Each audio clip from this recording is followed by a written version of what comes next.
நீங்கள் பார்த்துக் கொண்டிருப்பது உங்கள் விஜய்.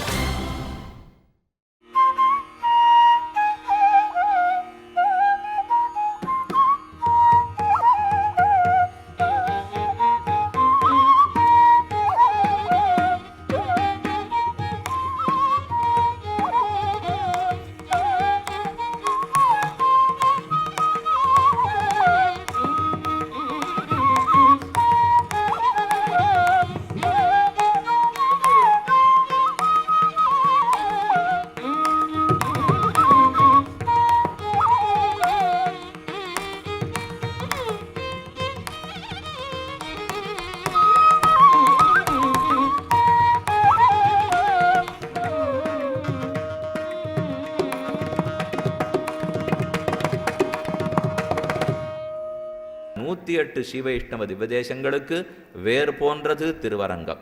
அனைத்து திவ்வதேசத்து எம்பெருமான்களும் இரவு சயனத்திற்கு இங்கே எழுந்தருளுவர். ஓரொரு பெருமாளுக்கும் பீகமுத்திர சாய் சொல்றாளோ இல்லையோ, சயனம் ஆடுத்துனா கிடுகிடுன்னு பெருமாள்லாம் கிளம்பிடுவார். கிளம்பி நேரம் இந்த திவதேசத்துக்கு வந்து ராத்திரி படுத்துனுட்டு ஓய்வெடுத்துட்டு அந்தந்த இடத்துல பெருமாள்களுக்கு இடம் ஒதுக்கி வச்சிருப்பாளாம். இருக்கு, எங்கேயோ அவாவா வந்து தங்குறா. வந்து தங்கிவிட்டு கார்த்தாலைக்குள்ள தங்கள் திவதேசத்துக்கு படுவா. இதைத்தான் ஆண்டாள் போஷரத்தில் பள்ளி கொள்ளுமிட தடிகொட்டிட கொட்டுமாகில் நீ கூடிடு கூடலே. எல்லா திவ்வதேசத்தெம்பெருமான்களும் பள்ளி கொள்ளும் இடம், வந்து சயனிக்கக்கூடிய இடம் திருவரங்கம்தான். ஆகையால் இதுதான் வேர். 108க்கு முதன்மை பெற்ற திவ்வதேசம். அதுக்குன்னு பல பிரமாணங்கள் நாம் நித்தியம் பிரயோகப்படுத்தின்னுக்கிற பிரமாணத்தை பார்த்தாலே தெரிஞ்சிடும். ஸ்ரீரங்க ஸ்ரீயமனுபத்ரவாம் அனுதினம் சம்பர்தயா, நித்தியப்படி வளரட்டும். ஸ்ரீரங்க ஸ்ரீரங்கமாகிற செல்வம் அனுதினம் நித்தியப்படி நன்னா வளரட்டும். ஸ்ரீரங்க ஸ்ரீயம் அனுபத்ரவாம் அனுதினம் சம்பர்தயா. நம ஸ்ரீசைலநாதாய குந்தி நகர ஜன்மனே என்று கடைசியில் என்ன சொல்லி தமிழில் முடிக்கிறோம்? அடியார்கள் வாழ, அரங்கநகர் வாழ, ஷடகோபன் தந்தமிழ் நூல் வாழ, கடல் சூழ்ந்த மண்ணுலகம் வாழ, மணவாள மாமுனியே இன்னும் ஒரு நூற்றாண்டிரும்னு சொல்லுகிறோம். என்னால் ஏன் சுவாமி மற்ற திவதேசம்லாம் வாழ வேண்டாமா? அடியார்கள் வாழ, அரங்கநகர் வாழன்னா அப்படின்னு தாப்பனார் வேடிக்கை சொல்லுவார். அப்போ என்ன திருக்கணபுரம் தாழன்னு அர்த்தமா, திருக்குடந்த தாழன்னு அர்த்தமா? அரங்கநகர் வாழ்ந்தா மற்றதும் வாழும்னு அர்த்தம். அதைத்தான் சொல்ல வேண்டுமே தவிர மற்றதெல்லாம் தாழ்ந்து பட போகிறதானே. அப்போ அடியார்கள் வாழ, அரங்கநகர் வாழ, ஷடகோபன் தந்தமிழ் நூல் வாழ பிரசங்காத்து விண்ணப்பிக்கிறேன். மற்ற எல்லா திவதேசத்துலேயும் இந்த சாற்றை ஒரு மாதிரி சேவிப்பார். ஆனால் இந்த திவதேசத்தில் மட்டும் வேற மாதிரி தான் சேவிப்பார்கள். அங்கங்கே சேவிக்கிறதெல்லாம் அங்கங்கே அறப்புள்ளி காப்புள்ளி குத்திப்பா. அடியார்கள் வாழ, அரங்கநகர் வாழ, ஷடகோபன் தந்தமிழ் நூல் வாழ, கடல் சூழ்ந்த மண்ணுலகம் வாழ, மணவாள மாமனே இன்னொரு நூற்றாண்டின்னு முடிச்சிடறாளோ இல்லையோ. ஆனால் இங்கே மட்டும் அப்படியல்ல. அடியார்கள் வாழ, அரங்கநகர் வாழ, ஷடகோபன் தந்தமிழ் நூல் வாழ, கடல் சூழ்ந்த மண்ணுலகம் வாழ, மணவாள மாமனியே இன்னொரு நூற்றாண்டிரும்னு சொல்கிறோமோ இல்லையோ. அப்படின்னு இந்த வாழன்னு சேர்க்கறது கீழேந்து சொல்லப்பட்ட அனைத்தும் வாழ வேண்டுமானால் மணவாள மாமனியே இன்னொரு நூற்றாண்டிரும். என்ன முதல்ல மற்ற ஊர்லெல்லாம் சேவிக்கிறது எப்படின்னா தனித்தனியாக வாழின்னு முடிச்சுட்டா. அப்படின்னா அடியார்களெல்லாம் வாழி, அரங்கநகர் வாழி, ஷடகோபனுடைய நூல்கள் வாழி, கடல் சூழ்ந்த மண்டுலகம் வாழி, அது முடிஞ்சு போச்சு. அதை போல கடைசியில் தனித்து மணவாள மாமனி இன்னொரு நூற்றாண்டு இருக்கணும்னு மட்டும் பிரார்த்தனை. ஆனால் இந்த திவதேசத்தில் அப்படி அல்ல. அடியார்கள் வாழ, மணவாள மாமுனியே இன்னும் ஒரு நூற்றாண்டிரும், அரங்கநகர் வாழ, மணவாள மாமுனியே இன்னும் ஒரு நூற்றாண்டிரும் என்ன ஒன்னொன்னே கடைசியில் இருக்கிறதோட சேர்த்து பொருள் கொள்ள வேண்டும். அதனால தான் அரங்கநகர் வாழ, அடியார்கள் வாழ, சடகோபன் தந்தமிழ் நூல் வாழ, கடல் சூழ்ந்த மண்ணுலகம் வாழ, மணவாள மாமுனி என்ன அந்த வாழன்னு இழுத்தா தான் அதோட தொடர்புடையதுங்கிறது அடுத்தது தெரியறதுக்கே வரும். அப்போ அரங்கநகர் வாழணும்னு மட்டும் பல்லாண்டு பாடினா போருமான்னா போராதே. வேணும்னா எல்லா திவதேசத்துக்கும் பாடலாமன்னா நன்னா செடி கப்பும் களையுமா வளர்ந்துருக்கு. ஒருத்தன் அங்கேருந்து வந்தவன் பெரிய பெரிய வாளியில் ஜலத்தை எடுத்துன்னு வந்துட்டு கிளையில கொட்டுறேன், இலையில கொட்டுறேன், அங்கே கொட்டுறேன், இங்கே கொட்டுறேன்னா ஜலம் பிரயோஜனமே படாது, எல்லாம் கீழே போயிடும். எல்லாத்தையும் வேரில் கொத்தினா செடி நன்னா வாழ்ந்து பட போகிறது இல்லையோ. அதை போல திருவரங்கமாகிற வேரிலே தண்ணீர் ஊற்றினோமானால் தன்னடையே ஸ்ரீவைஷ்ணவ திவ்வதேசங்களாகிற மரம் நன்கு வாழப்போகிறது. அப்போ அடியார்கள் வாழ, அரங்கநகர் வாழன்னு பார்த்தோம். அதே போலத்தான் பக்கத்து சடகோபன் தந்தமிழ் நூல் வாழ்கன்னா அப்போ என்ன திருமங்கையாழ்வார் பாடின பாட்டெல்லாம் கெட்டு போடணும்னு அர்த்தமானா?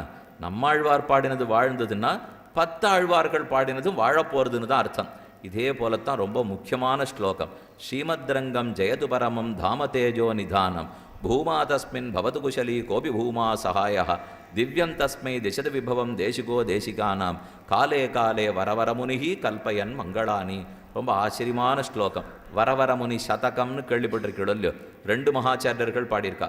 ஒருத்தர் எறும்பியப்பா பாடினார், மற்றொருத்தர் பிரதிவாதி பயங்கரம் அண்ணா பாடியிருக்கார். 2 ரொம்ப அற்புதமான பிரபந்தங்கள். அதில் எறும்பியப்பா பாடினது ஸ்ரீமத் ரங்கம் ஜெயத்து பரமம். ஸ்ரீரங்கம் எப்பவும் நன்னா இருக்கட்டும். ஸ்ரீமத் ரங்கம் ஜெயத்து பரமம். தாம தேஜோ நிதானம். ஊரில் இருக்கிற எல்லா ஒளிக்கற்றையும் சேர்ந்து ஒரு இடத்துல இருக்கே. தாம தேஜோ நிதானம். பூமா தஸ்மின் குஷலி பவது கோபி பூமா சகாயா. ஸ்ரீ பூமி நீளாதேவி நாயக்கனாக பெருமாள் ஆனந்தமாக இருக்கக்கூடிய இடம். கோபி பூமா சகாயா திவ்யந்தஸ்மை திசதி விபவம் தேசிகோ தேசிகானாம். இங்கிருந்த பூர்வாச்சாரிய பரம்பரை அத்தனைக்கும் வணக்கம். நம்ம முன்னோர்களிடத்தில் ஒரு வழக்கம் என்னென்ன அடியேன் சொல்கிறேன். இதுக்கு பிரமாணம் எங்கே இருக்குதுன்னு நீங்கள் கேட்க வேண்டாம். எங்கேயான அடிபட்டுடுத்து, இல்லை ஜுரம் கண்டு போச்சு, உடம்பு சரியில்லை அப்படின்னு சொன்னால் அடியேன் சொல்கிறது ஒரு 30-40 வருஷத்துக்கு முன்னாடி.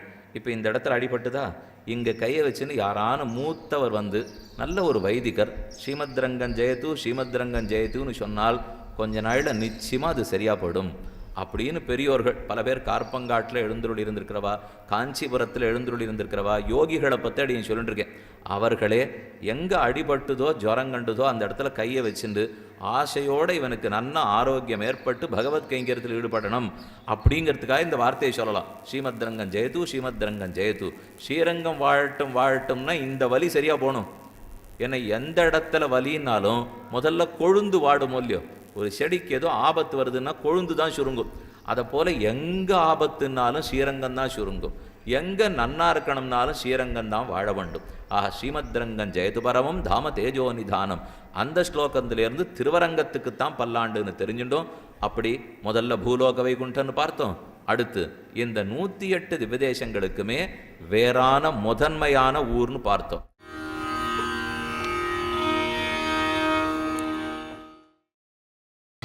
நீங்கள் பார்த்துக் கொண்டிருப்பது உங்கள் விஜய். ஸ்வயம்வக்த க்ஷேத்திரங்கள் 8 ரொம்ப முக்கியமான திவ்யதேசங்கள். தெற்கு கோடியில் இருக்கக்கூடிய வானமாமலை நாங்குநேரி.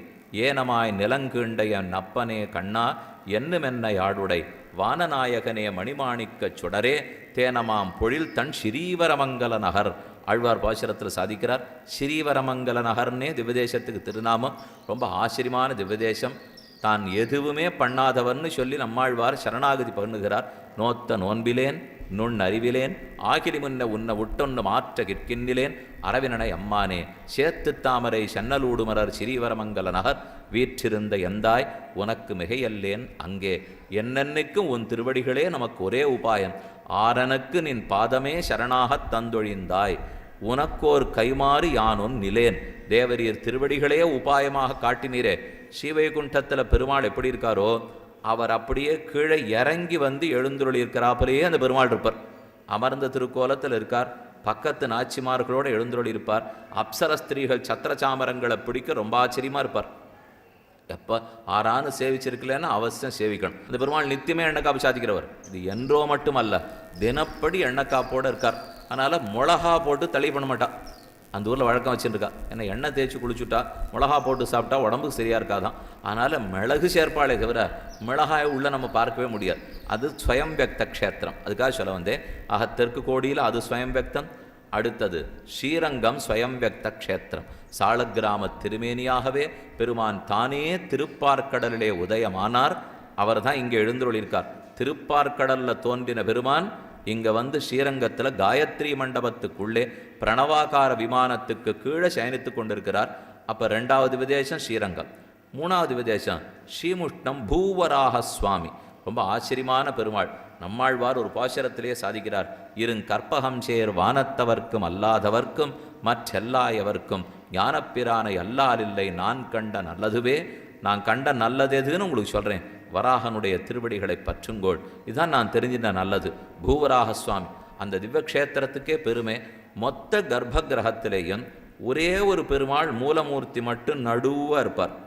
அந்த கர்ப்பத் கிரகத்துக்கு 8 மூலைகள் இருக்குமோ இல்லையோ? 8 மூலையிலேருந்து அடுத்த எதிர்த்த மூலைக்கு ஒரு கோடு கிழிச்சில்னா மொத்த கோடுகளும் எந்த இடத்துல குறுக்கு இடிக்குமோ சரியாக அந்த இடத்துக்கு கீழே. இதுதான் அந்த கர்ப்ப கிரகத்துக்கு நடு. இது சில்பசாஸ்திரத்தின் படியும் ஆகம சாஸ்திரத்தை படி பார்த்தா தனி சக்தி. இத்தனைக்கும் ஒன்று நடுன்னு வராக பெருமாளெல்லாம் அந்த பெருமாள் இருக்கவே மாட்டார். சின்ன திருக்கோலம். ஆனால் சின்ன திருக்கோலத்தில் இடுப்பில் தன் திருக்கையை வச்சுன்னு அவர் நிற்கிற தோரணையை பார்த்தேள், நிச்சயமாக அவர் பூமியை தூக்கியிருப்பார்னா. அவர் நிற்கிறத பார்த்தாலே தூக்கிற வல்லமை படைத்தவர் தான். அது ஸ்ரீமுஷ்ணத்தில் பூவராக பெருமாள் எழுந்துள்ளிருக்கார். அதுக்கப்புறம் வடக்க சென்னோம்னா இருக்கவே இருக்கான் பெருமான். வட மேலே இருக்கிறவாள்லாம் இறங்கி வந்து சேவிக்கட்டும், கீழே இருக்கிறவர்கள்லாம் ஏழி போய் சேவிக்கட்டும்ங்கிறதுக்காக திருவேங்கடத்தில் சப்தகிரிக்கு நாதனாய் வெங்கடேச பெருமாள் ஸ்ரீனிவாச பெருமான் திருவேங்கடம். அப்போ தெற்கு பக்கத்திலேன்னு பார்த்தீங்கன்னால் ஸ்ரீரங்கம், திருவேங்கடம், ஸ்ரீமுஷ்ணம், வானமாமலை.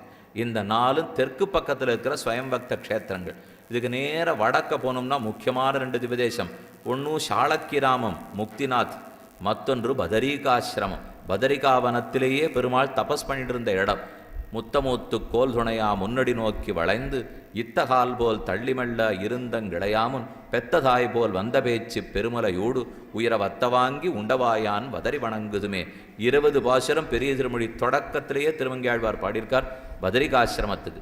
அதே போல் சாலக்கிராமம் இன்னைக்கெல்லாம் ரொம்ப சுலபமாக போயிட்டு வந்துடுறோம். என்ன 30,000 40,000 செலவு, அது ஒன்று தானே தவிர அவரவர்களுக்கு இப்போ பிள்ளைகள் பார்த்து நன்னா சம்பாதிக்கிறா. இந்த மட்டும் நம்மளை தொந்தரவு பண்ணாமல் போயிட்டு வந்தால் சரி அப்படிங்கிறதுல வந்துவிட்டா. அதனால் என்ன பணம் வேணுமோ கேளு, நீ பாட்டுக்கு போய் நன்னா சேவிச்சுட்டு வா. அந்த மட்டும் அது அந்த பாக்கியமான கிடச்சிருக்கோ இல்லையோ, இருக்கிறதுக்குள்ள பாக்கியத்தை திருப்தியாக ஏற்றுக்கணுமே தவிர இப்படி பண்ணிவிட்டாளே அப்படி பண்ணிவிட்டாளேன்னு சொல்கிறதுல அர்த்தம் இல்லை. சால கிராமத்துக்கு புறப்பட்டு போகிறோம். திருமங்கை ஆழ்வாரே தம் மனசை பாட்டு உபதேசிக்கிறார். மனசே நீ போயிட்டு வானுட்டு அப்படின்னா அவர் போகிறதுக்கு கஷ்டப்பட்டு தான் போயிருக்காருன்னு அர்த்தம். போயிருக்கார். ஆடல்மா குதிரையில் அவர் போகாத இடம் இல்லை. திருப்பிருதி தொடங்கினவர் தெற்கு கோடி வரைக்கும் போயிட்டு தான் வந்திருக்கார். கலையங்கரியும் பரிமாவும் திரியுங்கானங் கடந்து போய் சிலையங்கணையின் துணையாகச் சென்னான் வெண்ணி செருக்கிழத்து மலகொண்டல நீர் அணகட்டி மதில் நீரலங்க வாழறக்கர தலைவன் தலபத்தருத்துகந்தான் சாளக்கிராமம் அடநெஞ்சே.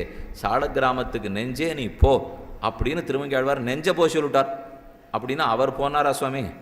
நெஞ்சே போனால் நம்மளும் இங்கேருந்து சேவிச்சிட வேண்டியதான். சாளக்கிராமம் அடை நெஞ்சே.